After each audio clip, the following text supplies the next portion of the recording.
mga kaaswang, dahil day off natin ngayon at maulan, marami tayong gagawin. Marami tayong kakainin. Ano ba? Gagawin o kakainin? Dahil wala akong labahin kasi nilabhan ko kahapon, ito maglilinis tayo ng ating cabinet na lagay ng pagkain ng ating anak. Na para bang masipag tayo for today's video. Walang ganun, tamad po talaga ako. Hehehe. Sipag-sipagan lang kasi may video. Ayan, dumaan si ating vloggeres, tiktores. Lahat na lang yan, cameraman din yan minsan. Dahil wala pa akong maisip na imemerienda namin mamaya, ayan, maglilinis muna ako habang nag-iisip ako. Pero hindi talaga ako nag-iisip. May naisip na talaga ako. Ano ba? Talagang ganun lang talaga siya. Dahil maalikabok na tong ating cabinet na wala ng laman. Lamanan nyo na nga. Charis. Ayan, magluluto ako for today's video ng ating puto. Ilang piraso lang yan. Good for these people around the city. Ayan, nag-strain lang ako ng aking harina. Tapos kalumit na baking powder yung gamit ko. Tapos birch tree na gatas yung gatas ko na ginagamit na powder. Ano ba? Ang gulo, Angie.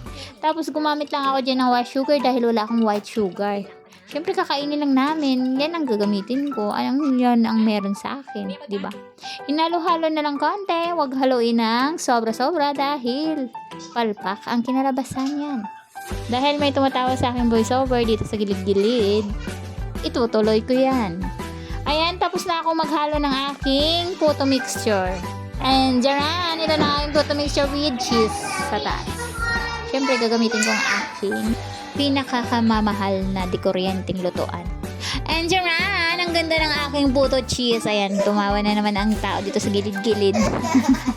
May merienda na kami mamaya. Tapos naligo na tong taong kameraman na to na tiktores, vloggeres. Ewan ko ba kung ano talaga yung gusto niya sa buhay. Ayan, may pagkatalon-talon pa siya. Tapos may pakanta-kanta. Ewan ko ba kung ano talaga yung gusto ng batang yan. Nagwalis-walis na lang ang taong yan kasi siyempre sipagan, may camera. Chares. Dapat recorded ang ating kasipagan for today's video. Ayan na silang dalawa, ang aking makukulit na mga anak. Yan pala ay anak-anakan ko. Pag andyan sa bahay, di ba? Ang dami ko anak. Chares. Pero sa true, asot pusa talaga sila. And for the last pagkain is popcorn. Siyempre, gutom na naman ang mga person. Kaya naman sana meta, pasahurin mo na tayo ng malaki-laki na. Bye!